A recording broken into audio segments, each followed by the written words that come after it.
तो दोस्तों आज 9 फरवरी 2021 मंगलवार का दिन हो चुका है। तो आइए फटाफट से बात कर लेते हैं आज के ताज़ा खबरों की और आज के बड़े खबरों की। दोस्तों आज की बड़ी खबरों में जमीन जायदाद मकान दुकान को लेकर बड़ी खबर आई है। ताज़ा जानकारी के मुताबिक आने वाले दिनों में अब जमीन का भी एक आधार कार्ड बनेगा। तो जमीन के आधार कार्ड को लेकर क्या बड़ी खबर आई है सरकार की तरफ से, अभी हम आपको इसके बारे में पूरी रिपोर्ट बताएंगे। जिन भी लोगों के पास किसी भी तरह का अपना घर है, मकान है या जमीन है, तो ये खबर उनके लिए बेहद ही महत्वपूर्ण है। दोस्तों इसके अलावा आज की बड़ी खबरों में भारत सरकार की तरफ से व्हाट्सएप जैसे ऐप को लेकर बड़ी खबर आई है। ताज़ा जानकारी के मुताबिक व्हाट्सएप जैसा ऐप अब भारत सरकार ने लॉन्च कर दिया है। तो पीएम मोदी की सरकार ने जो व्हाट्सएप जैसा ऐप लॉन्च किया है, तो उसका नाम क्या है, इसका आप कैसे इस्तेमाल कर सकते हैं, अभी आपको इस ऐप के बारे में भी पूरी जानकारी बताएंगे। इसके अलावा आज की बड़ी खबरों में मोबाइल कंपनी एमआई की तरफ से और सोनू सूद की कोशिश की वजह से आने वाले दिनों में बहुत सारे छात्रों को बिल्कुल फ्री में एमआई कंपनी के स्मार्टफोन मिलेंगे। तो ये स्मार्टफोन किनको फ्री में मिलेंगे, कैसे फ्री मिलेंगे, अभी आपको इसका भी ताज़ा अपडेट मिलेगा। इसके अलावा आज की बड़ी खबरों में एलपीजी गैस सिलेंडर को लेकर फिर से एक बड़ी खबर आई है। ताज़ा जानकारी के मुताबिक ये बताया गया है कि आने वाले दिनों में गैस सिलेंडर पर सब्सिडी खत्म हो सकती है। साथ ही आपको बता दें कि रसोई गैस सिलेंडर के दाम और सीएनजी के दाम एक बार फिर से बढ़ाए गए हैं। इसके अलावा आपको बता दें कि जिन भी लोगों का जनधन खाता है या जो भी लोग जनधन खाता खुलवाने वाले हैं, तो उनका 2 लाख रुपए का फायदा होगा। तो ये फायदा कैसे मिलेगा, किस तरह से मिलेगा, अभी आपको इसकी भी पूरी जानकारी मिलेगी। इसके अलावा आपको बता दें कि एक बार फिर से प्याज के दाम बहुत तेजी से बढ़ने लगे हैं। जो प्याज अभी हाल ही में 20 रुपए किलो मिल रहा था, उसका दाम 50 से 60 रुपए तक हो चुका है। तो दोस्तों आज की इस वीडियो में हम आपको इन्हीं सब महत्वपूर्ण खबरों के बारे में बताने वाले हैं। तो इसीलिए वीडियो को थोड़ा सा भी भगाए बिना ध्यान से आखिर तक देखें, ताकि कोई भी जानकारी मिस ना हो। वीडियो में आगे जाने से पहले बस आपसे छोटी सी रिक्वेस्ट है कि आप इस वीडियो को लाइक कर दें और शेयर कर दें, क्योंकि आपका लाइक और शेयर करना ही हमारी मेहनत का फल होता है। तो आइए बिना देर किए चलते हैं सीधे आज की पहली बड़ी खबर की तरफ। और आज की पहली बड़ी खबर में सबसे पहले आपके लिए पेश है चीनी बीमारी का बिल्कुल ताज़ा अपडेट अपने भारत की तरफ से। जैसा कि आप देख सकते हैं अपनी स्क्रीन पर, चीनी बीमारी का बिल्कुल ताज़ा अपडेट आपके सामने है। ताज़ा मिली जानकारी के मुताबिक एक बार फिर से 8000 से ज्यादा नए मामले सामने आए हैं चीनी बीमारी के। और इन नए मामलों के आने के बाद अब हमारे भारत में चीनी बीमारी के टोटल मरीजों की संख्या 1,08,47,698 हो गई है। आपको बता दें कि इन टोटल मरीजों में से अभी तक 1,55,192 लोगों की जान जा चुकी है। बीते रोज भी चीनी बीमारी की वजह से लगभग 24 घंटे के अंदर 70 से ज्यादा लोगों ने अपनी जान गंवाई है। लेकिन अच्छी बात ये रही कि बीते रोज लगभग 24 घंटे में 13,000 से ज्यादा लोग ठीक हुए हैं चीनी बीमारी से। ठीक होने वाले टोटल लोगों की संख्या अब 1,05,46,725 हो गई है। यानी कि इतने सारे लोग टोटल मरीजों में से ठीक हो चुके हैं। इसके अलावा अब जो लोग बचे हैं, जिन लोगों का अभी भी इलाज चल रहा है, तो उनकी संख्या अब हमारे भारत में मात्र 1,41,211 रह गई है। बात करेंगे आज के अगले बड़े खबर की, तो अब जमीन का भी होगा आधार कार्ड, फर्जीवाड़े पर लगेगी लगाम। जी हाँ, देश के तमाम आंकड़ों और सिस्टम को दुरुस्त करने में आधार कार्ड की संख्या ने अहम रोल निभाया है। जब से लोगों के लिए पहचान पत्र के तौर पर आधार कार्ड शुरू हुआ है, तब से विभिन्न योजनाओं का लाभ सीधा जरूरतमंदों तक पहुंचाया जाता है। इसके अलावा आधार कार्ड द्वारा सरकार को एक व्यक्ति की काफी कुछ जानकारी फटाफट से पता चल जाती है, जैसे उसका नाम, एड्रेस, उसके पास कितनी गाड़ियां हैं, उसके कितने बैंक अकाउंट हैं। इस तरह की टोटल जानकारी आधार कार्ड द्वारा बिल्कुल आसानी से प्राप्त की जा सकती है। आधार कार्ड के आने के बाद धोखाधड़ी पर भी लगाम लगी है, क्योंकि आधार कार्ड नकली नहीं बनाया जा सकता। आपको बता दें, इसी क्रम में सरकार जमीन के 16 अंकों का यूनिक कोड जारी करने का प्लान कर रही है। यानी जिस तरीके से आधार कार्ड पे अभी आपको एक नंबर दिखाई देता है, जो कि आपके आधार कार्ड की पहचान होती है, तो अब इसी की तर्ज पर जमीन का भी एक यूनिक नंबर होगा। और इस यूनिक नंबर के जरिए जमीन की पूरी जानकारी निकाली जा सकेगी कि वो जमीन किसके नाम है, या इस तरह की भी हिस्ट्री उसमें हो सकती है कि वो जमीन कितनी बार बेची गई है, किसने किसको बेची है। जानकारी के मुताबिक सरकार की इस कोशिश से जमीन के खरीदने और बेचने में जो धोखाधड़ी होती है, तो उस पर आसानी से लगाम लग जाएगी। क्योंकि जैसे ही जमीन का एक यूनिक नंबर डाला जाएगा, तो जमीन की पूरी जानकारी आ जाएगी और कोई भी जमीनों के साथ, प्रॉपर्टी के साथ धोखाधड़ी नहीं कर पाएगा। केवल एक क्लिक में ही पूरा ब्यौरा सामने आ जाएगा। जैसा कि हम आपको बता चुके हैं कि सरकार इसका प्लान कर रही है। वैसे आपको बता दें कि प्लान करने की ये खबर यूपी सरकार की तरफ से आई है। लेकिन आपको बता दें, इससे पहले इस तरह की खबरें आ चुकी हैं कि आने वाले दिनों में जमीन जायदाद को ही सीधे आधार कार्ड से लिंक कर दिया जाएगा। तो फिर आधार कार्ड के नंबर के जरिए ही पता चल जाएगा कि कोई जमीन या कोई मकान दुकान किस व्यक्ति के नाम है। तो जमीन जायदाद को लेकर, मकान दुकान को लेकर ये एक बड़ी खबर है। ईमानदारों को इस तरह की खबरें खुश कर सकती हैं, तो बेईमानों को दुखी भी कर सकती हैं। बात करेंगे आज के अगले बड़े खबर की, तो व्हाट्सएप को टक्कर देगा भारत का ये स्वदेशी व्हाट्सएप जैसा ऐप मोदी सरकार ने खुद किया है लॉन्च। जी हाँ, भारत में सबसे ज्यादा इस्तेमाल किया जाने वाला इंस्टेंट मैसेजिंग ऐप व्हाट्सएप है। लेकिन हाल ही में व्हाट्सएप के नई प्राइवेसी पॉलिसी को लेकर काफी ज्यादा बवाल हुआ था, जिसकी वजह से यूजर को अपनी प्राइवेसी और डेटा की चिंता रहती है। इस वजह से भी यूजर व्हाट्सएप व्हाट्सएप से स्विच करके दूसरे ऐप डाउनलोड कर रहे हैं जो कि व्हाट्सएप की तरह है। लेकिन आपको बता दें, एक ताजा जानकारी आई है कि इसी के साथ अब भारत सरकार ने व्हाट्सएप जैसा एक अपना ऐप लॉन्च कर दिया है। आपको बता दें, वैसे ये ऐप अभी केवल सरकारी कर्मचारी इस्तेमाल कर रहे हैं, लेकिन जल्दी ये ऐप सभी यूजर के लिए रोल आउट कर दिया जाएगा, जो कि भारत सरकार की तरफ से लॉन्च किया गया है। तो जब भारत सरकार का अपना ऐप आ जाएगा और दूसरा ऐप चलाने की जरूरत नहीं पड़ेगी। भारत सरकार का संदेश नाम का ऐप होगा, आप उसे डाउनलोड करेंगे और आपको किसी भी तरह की प्राइवेसी की कोई भी चिंता नहीं होगी, क्योंकि आपका सारा डाटा सरकार के पास सेव होगा। बात करेंगे आज के अगले बड़े खबर की, तो MI इंडिया और सोनू सूद की नई पहल शिक्षा हर हाथ योजना जरूरतमंद बच्चों में शिक्षा की ख्वाहिश जगाने में मदद करेगा। जी हाँ, 2020 इम्तिहान का साल रहा, ऐसा इम्तिहान जिसमें कुदरत ने लोगों का इम्तिहान लिया। लेकिन आपको बता दें, इसी दौरान बहुत सारे लोगों ने परेशानी में फंसे लोगों की मदद भी की और उसी में से थे एक सोनू सूद। आपको बता दें, सोनू सूद ने बहुत सारे बच्चों को अभी तक फ्री में स्मार्टफोन, फ्री में साइकिल दे चुके हैं। इसके अलावा भी वो कई तरह की मदद कर चुके हैं जिन्हें मदद की जरूरत थी। आपको बता दें, ताजा जानकारी के मुताबिक अब MI मोबाइल कंपनी ने और सोनू सूद ने मिलकर एक नई योजना की शुरुआत की है, जिसका नाम है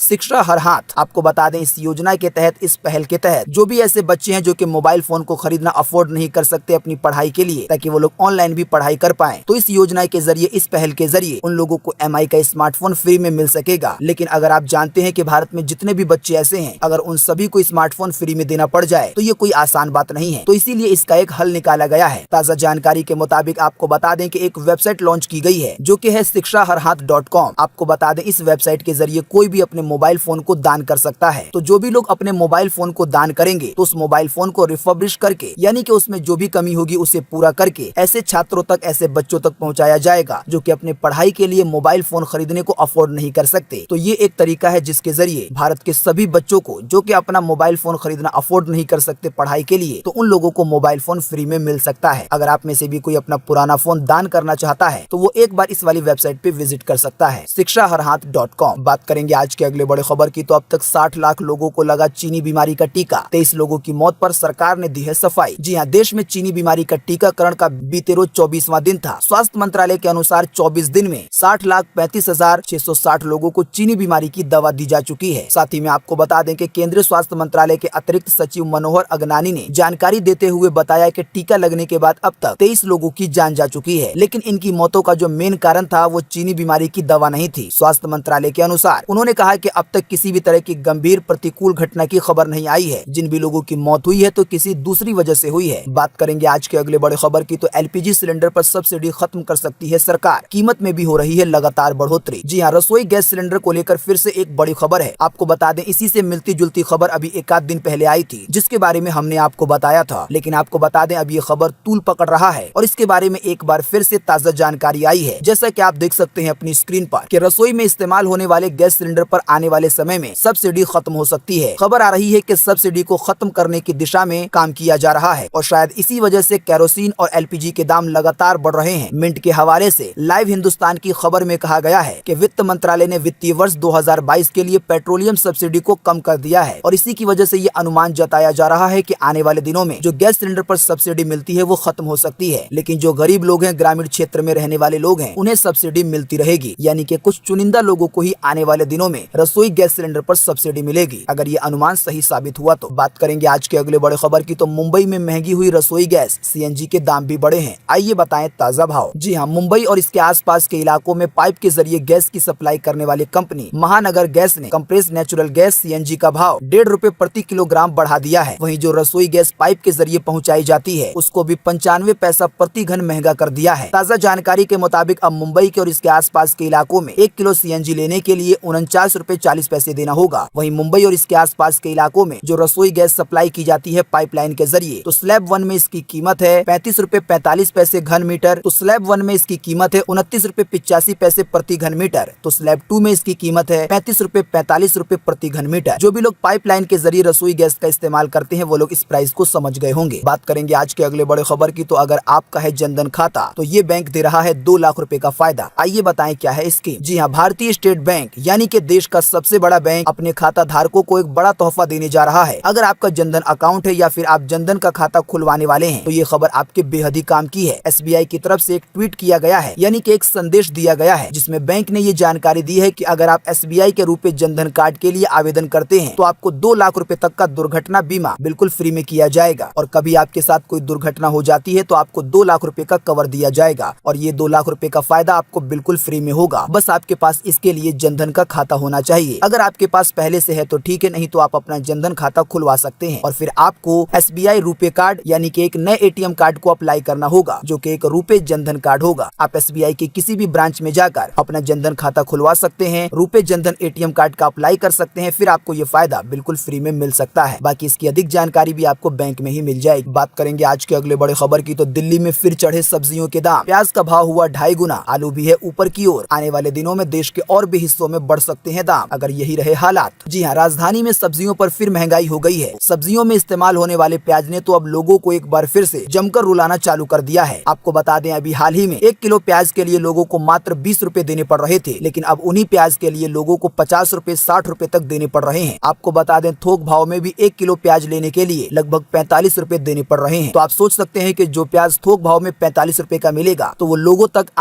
लोगों के पास पहुंचने तक कितना महंगा हो जाएगा। हालात यही रहे तो आने वाले दिनों में एक बार फिर से प्याज के दाम और ज्यादा बढ़ सकते हैं। ऐसा भी हो सकता है कि आने वाले दिनों में इसका असर देश के और भी हिस्सों में हो। बात करेंगे आज के अगले बड़े खबर की तो PM मोदी का बड़ा ऐलान। MSP था, MSP है और MSP रहेगा। जानिए PM मोदी ने किसानों को कैसे दिया है एक बार फिर से भरोसा। जी हाँ, प्रधानमंत्री नरेंद्र मोदी ने राज्यसभा में बोलते हुए किसानों को एक बार फिर से भरोसा दिलाया है और कहा है कि किसानों को मिनिमम सपोर्ट प्राइस यानी कि MSP पहले भी मिलता था, अभी भी है और आगे भी रहेगा। उन्होंने कहा कि आने वाले दिनों में देश भर में बड़े पैमाने पर मंडियों को आधुनिक बनाया जाएगा। जाहिर सी बात है, आने वाले दिनों में इससे किसानों को भी फायदा होगा। दोस्तों, जैसा कि आप जानते हैं कि अभी किसानों का आंदोलन बहुत तेजी से चल रहा है। हजारों की तादाद में किसान दिल्ली की कई सीमा पर आंदोलन कर रहे हैं। अभी हाल ही में भारत सरकार की तरफ से किसानों को लेकर 3 कानून बनाए गए थे, लेकिन बहुत सारे किसानों को यह कानून पसंद नहीं आया है और इसी कानून को रद्द करवाने के लिए लगभग 2.5 महीने से लगातार किसान आंदोलन कर रहे हैं। आपको बता दें, आंदोलन में उनकी एक और बड़ी मांग है, वो है MSP की मांग यानी कि मिनिमम सपोर्ट प्राइस की मांग। आपको बता दें, मिनिमम सपोर्ट प्राइस ये होता है कि सरकार जो किसानों की फसल होती है उसके दाम की एक गारंटी दे देती है कि मार्केट में अगर इसका भाव गिर भी जाता है तब भी सरकार उनके फसल को उसी दाम में खरीदेगी जो कि तय हुआ था। यानी कि किसानों की फसल का एक मिनिमम प्राइस तय हो जाता है और इसकी वजह से फिर किसानों को खतरा नहीं होता कि उनके फसल के दाम आने वाले दिनों में गिर सकते हैं। तो किसानों की यही मांग है कि ये जो MSP वाला नियम है तो इसको भी कानून बना दिया जाए। लेकिन दूसरी तरफ सरकार अपने स्तर पर यह दावा कर रही है कि जो MSP है यानी कि जो मिनिमम सपोर्ट प्राइस है वो है और पहले भी था और आगे भी रहेगा। लेकिन किसानों की ये मांग है कि इसे लिखित रूप में कानून में शामिल किया जाए और ये किसानों का जितना भी आंदोलन चल रहा है तो लगभग वो इसी मामले के इर्द गिर्द चल रहा है और इसी में सरकार और किसानों की सहमति नहीं बन पा रही है। हमने आपको बहुत शॉर्ट में समझाने की कोशिश की है कि MSP क्या होता है और आखिर जो इतना बड़ा आंदोलन चल रहा है इतने दिनों से तो आखिर वो किस लिए चल रहा है। बात करेंगे आज के अगले बड़े खबर की। 10th पास ट्रेंड युवाओं के लिए 300 पदों पर है सीधी भर्ती का मौका, तुरंत कर सकते हैं आवेदन। जी हाँ, भैल यानी कि Bharat heavy electricals limited Bhopal ने बिना एग्जाम के 300 अप्रेंटिस पदों पर भर्तियों के लिए 10th और ITI पास कैंडिडेट से ऑनलाइन एप्लीकेशन मांगे हैं। तो जो भी 10वीं पास के छात्र हैं वो इस वाली वैकेंसी में आवेदन कर सकते हैं और एक अच्छी नौकरी प्राप्त कर सकते हैं। आवेदन करने की अंतिम तारीख 22 फरवरी 2021 है। हम आपको इसी वीडियो के नीचे डिस्क्रिप्शन में एक लिंक दे देंगे जिस पर आप क्लिक करके इस वैकेंसी के बारे में अधिक जानकारी प्राप्त कर पाएंगे। आप जान पाएंगे कि कैसे अप्लाई करना है, कहां से अप्लाई करना है, कौन लोग अप्लाई कर सकते हैं। ये टोटल जानकारी आपको लिंक द्वारा मिल जाएगी। लेकिन इस वीडियो को छोड़ने से पहले आज की और भी महत्वपूर्ण खबरें जान लीजिए क्योंकि आगे आने वाली खबरें भी आपके काम की हो सकती हैं। वीडियो को देखने के बाद आप इसे चेकआउट कर सकते हैं। बात करेंगे आज के अगले बड़े खबर की तो मुर्गे और कुत्ते के बीच हुई जबरदस्त भिड़ंत। आपने जो सोचा नहीं होगा वो हो गया है इस वीडियो में। जी हाँ, जैसा कि आप जानते हैं कि सोशल मीडिया पर आए दिन कोई न कोई वीडियो वायरल होता रहता है और वीडियो वही वायरल होता है जिसमें कुछ बात अलग होती है। तो आपको बता दें, सोशल मीडिया पर अभी एक वीडियो वायरल हो रहा है जिसमें आपको देखने को मिलेगा कि एक कुत्ते और एक मुर्गे की लड़ाई हो रही है। जी हाँ, आपने बिल्कुल सही सुना, एक कुत्ते की लड़ाई और एक मुर्गे की लड़ाई। और आपको जानकर बड़ी हैरानी होगी कि मुर्गे ने कुत्ते को भगा भगा कर बड़ा परेशान किया और उसके साथ मारपीट की। अगर आप इस वीडियो को देखना चाहते हैं तो हम आपको इस वीडियो का लिंक इसी वीडियो के नीचे डिस्क्रिप्शन में दे देंगे, आप लिंक द्वारा इसे देख पाएंगे। लेकिन इस वीडियो को देखने से पहले आप आज के मुख्य समाचार सभी देख लीजिए। बात करेंगे आज के अगले बड़े खबर की तो सिर्फ 5 मिनट और सिर्फ 2 रुपए में खुद कर सकते हैं AC की सर्विसिंग। किसी एक्सपर्ट को बुलाने की जरूरत नहीं होगी। न्यूज 18 की तरफ से साझा किया गया है ये आर्टिकल और बताया गया है पैसे बचाने का तरीका। जी हाँ, धीरे धीरे सर्दियों का मौसम जा रहा है और गर्मियां करीब आ रही हैं। ऐसे में कुछ लोग अपने एयर कंडीशनर यानी कि AC की सर्विसिंग कराने के लिए एक्सपर्ट को बुलाते हैं और एक्सपर्ट 500 से 1000 रुपए इसके लिए चार्ज करते हैं। लेकिन आपको बता दें, न्यूज 18 के आर्टिकल में एक ऐसा तरीका बताया गया है जिसके जरिए आप बिल्कुल फ्री में या कह लें सिर्फ 2 रुपए लगाकर आप अपने AC की सर्विस खुद कर पाएंगे, वो भी केवल 5 मिनट में। ताजा जानकारी के मुताबिक जो जानकारी मिली है उसके मुताबिक सबसे पहले आपको AC का फ्रंट पैनल खोलना है जो कि ऊपर का एक हिस्सा होता है और ये आसानी से निकल जाता है। जैसे ही आप सामने वाला पैनल हटाएंगे तो आपको एक फिल्टर नजर आएगा। 90% काम फिल्टर साफ करने से ही हो जाता है, यानी कि आपको फिल्टर को निकालना है और उसको शैम्पू से, यानी कि आपके 2 रुपए लगेंगे तो उसे शैम्पू से और पानी से धो देना है और जो आपका एसी है उसकी सर्विस हो जाएगी और आपका एसी चल पड़ेगा। धूल के कारण फिल्टर ही चौक हो जाता है। यदि आप इसको भी साफ कर दोगे तो बाकी साफ सफाई करने की जरूरत नहीं होगी। तो आपकी स्क्रीन पर स्टेप बाय स्टेप ये काम करने की जानकारी लिखी गई है, आप वीडियो को रोककर देख सकते हैं। बात करेंगे आज के अगले बड़े खबर की, तो क्या अब बदल जाएगा जेएनयू का नाम? शिक्षा मंत्री ने लोकसभा में दी है इसकी जानकारी। जी हाँ, जैसा कि आप जानते हैं कि हमारे देश में काफी कुछ के नाम बदल चुके हैं और इसी के बीच ये अटकलें चल रही हैं कि जो जेएनयू है, यानी कि जो जवाहरलाल नेहरू यूनिवर्सिटी है, क्या इसके भी नाम को बदल दिया जाएगा? तो आपको बता दें, इसके बारे में शिक्षा मंत्री ने खुद बताया है लोकसभा में कि सरकार के पास ऐसा कोई प्रस्ताव नहीं है, यानी कि ऐसा भी कोई इरादा नहीं है कि जेएनयू का नाम बदला जाए। तो सोशल मीडिया पर या मार्केट में जो खबरें चल रही हैं कि जेएनयू का नाम बदल दिया जाएगा, तो फिलहाल के लिए ये खबर तो झूठी ही मानी जाएगी। बात करेंगे आज के अगले बड़े खबर की, तो राजस्थान में प्राइवेट स्कूलों से जुड़ा बड़ा फैसला, अभिभावकों को चुकानी होगी कोरोना के काल की भी। जी हाँ, राजस्थान में प्राइवेट स्कूलों की फीस को लेकर अभिभावकों को सुप्रीम कोर्ट से सोमवार को बड़ा झटका लगा है। चीनी बीमारी के काल के दौरान ऑनलाइन क्लासेस के दौरान अभिभावकों ने फीस में रियायत मांगी थी। इस पर राजस्थान की हाई कोर्ट ने राहत दे दी थी, लेकिन जब ये मामला सुप्रीम कोर्ट में पहुंचा तो सुप्रीम कोर्ट ने ये आदेश दिया है कि जो भी प्राइवेट स्कूल वाले ऑनलाइन बच्चों को पढ़ाई करवा रहे थे, तो अब उन बच्चों के पेरेंट्स को स्कूल वालों को पूरी 100% फीस देनी होगी। हालांकि सुप्रीम कोर्ट ने अभिभावकों को पूरे साल की फीस चुकाने के लिए थोड़ी सी राहत दी है कि इसे 6 किस्तों में दे सकते हैं। तो दोस्तों, वैसे तो ये फैसला राजस्थान के लिए है, लेकिन ये फैसला भारत के सबसे बड़े कोर्ट सुप्रीम कोर्ट का है। आने वाले दिनों में अगर इसी तरह का मामला दूसरे राज्य का आएगा और प्राइवेट स्कूलों की तरफ से ये क्लेम कर दिया जाएगा कि हम अभिभावकों से, यानी कि बच्चों के पेरेंट्स से कोरोना काल की भी पूरी 100% फीस चाहते हैं, अगर उन लोगों ने ऑनलाइन पढ़ाई करवाई होगी तो दूसरे राज्य के पेरेंट्स को भी 100% फीस देनी पड़ सकती है। जिस समय कोरोना काल में स्कूल बंद थे और ये लगभग 1 साल का समय बनता है, तो बच्चों के पेरेंट्स को ये एक तगड़ा झटका लगा है सुप्रीम कोर्ट के आदेश के बाद। बात करेंगे आज के अगले बड़े खबर की, तो सोने चांदी के दामों में आया 5 दिनों के बाद उछाल। आइए बताएं ताजा भाव। जी हाँ, लगभग 5 दिनों के बाद बीते रोज सोमवार को सोना 94 रुपए महंगा हुआ है। इस महंगाई के बाद अभी 10 ग्राम सोने की कीमत दिल्ली के सर्राफा बाजार में 46,877 रुपए है। अगर बात की जाए चांदी की, तो चांदी के दामों में भी 340 रुपए की बढ़ोतरी दर्ज हुई है। इस बढ़ोतरी के बाद अभी 1 किलो चांदी की कीमत दिल्ली के सर्राफा बाजार में 68,391 रुपए हो गई है। बात करेंगे आज के अगले बड़े खबर की, तो लता मंगेशकर, तेंदुलकर और कोहली समेत कई सितारों के ट्वीट की होगी जांच, महाराष्ट्र सरकार ने दिए हैं आदेश। जी हाँ, किसान आंदोलन को लेकर पॉप गायिका रिहाना के ट्वीट पर मचा सियासी घमासान थमने का नाम नहीं ले रहा है। रिहाना के ट्वीट को लेकर एक तरफ जहां ट्वीट वॉर छिड़ी हुई है, वहीं राजनीति भी इससे खूब गर्म हो रही है। महाराष्ट्र सरकार ने फिल्मी दुनिया और खेल जगत के दिग्गजों के ट्वीट्स की जांच के निर्देश दे दिए हैं। महाराष्ट्र सरकार ने निजी लोगों के ट्विटर खातों की जांच के आदेश दिए हैं। इनमें भारत रत्न से सम्मानित गायिका लता मंगेशकर है, दिग्गज क्रिकेटर सचिन तेंदुलकर हैं, विराट कोहली हैं, इसके अलावा भी बड़ी बड़ी हस्तियां हैं। इन लोगों ने जो भी ट्वीट किए हैं पॉप सिंगर रिहाना के खिलाफ किसान आंदोलन के बारे में, तो इसी की जांच महाराष्ट्र सरकार करवाना चाहती है खुफिया विभाग से। ताजा जानकारी के मुताबिक आपको बता दें कि बताया जा रहा है कि महाराष्ट्र सरकार रिहाना के ट्वीट पर रिएक्शन में हुए ट्वीट की जांच करेगी। जांच में इस बात का पता लगाया जाएगा कि समाज की इन दिग्गज हस्तियों ने जो ट्वीट किए थे वो कहीं केंद्र सरकार के दबाव में तो नहीं किए थे, यानी कि केंद्र सरकार को, मोदी सरकार को सपोर्ट करने के लिए इन ट्वीट को तो कहीं नहीं किया गया था। सचिन तेंदुलकर की तरफ से, लता मंगेशकर की तरफ से या विराट कोहली की तरफ से, या जितने भी बड़े बड़े हस्तियां हैं, अक्षय कुमार वगैरह की तरफ से, तो इसी बात की जांच की जाएगी कि ये सारे ही ट्वीट जो सरकार के हक में किए गए थे। दोस्तों, अगली खबर के बारे में बताने से पहले आपके लिए एक बड़ा सर्वे और एक बड़ा सवाल। अगर आप इसमें हिस्सा लेंगे और इस सर्वे का जवाब देंगे तो इससे बहुत कुछ पता चलेगा पूरे देश के लिए। दोस्तों, जैसा कि अभी हमने आपको थोड़ी देर पहले एक खबर में बताया कि आने वाले दिनों में जमीन जायदाद का भी आधार कार्ड जैसा एक नंबर होगा, या कह लें जमीन का भी एक आधार कार्ड बनेगा। जमीन जायदाद का आधार कार्ड जैसा नंबर आ जाने के बाद फिर जमीनों के साथ धोखाधड़ी करना लगभग नामुमकिन होगा। तो आप हमें इसी वीडियो के नीचे कमेंट बॉक्स में कमेंट करके बताएं कि जो जमीन जायदाद है तो इसका भी आधार कार्ड जैसा डॉक्यूमेंट या नंबर बनाना एक सही फैसला होगा या गलत फैसला होगा, आपकी पर्सनल राय के हिसाब से। फटाफट से आप अपना जवाब इसी वीडियो के नीचे कमेंट बॉक्स में लिख डालिए और बताइए अपना जवाब। आपके दिए हुए जवाब से बहुत कुछ पता चलेगा। बात करेंगे आज के अगले बड़े खबर की, तो टेलीग्राम बना दुनिया का सबसे ज्यादा डाउनलोड होने वाला ऐप 2021 में। व्हाट्सएप की हालत है बड़ी बुरी। जी हाँ, साल 2021 में जो टेलीग्राम ऐप है व्हाट्सएप जैसा, वो नंबर 1 पर पहुंच गया है डाउनलोडिंग के मामले में। ताजा जानकारी के मुताबिक नंबर 1 पर साल 2021 में टेलीग्राम ऐप है, तो दूसरे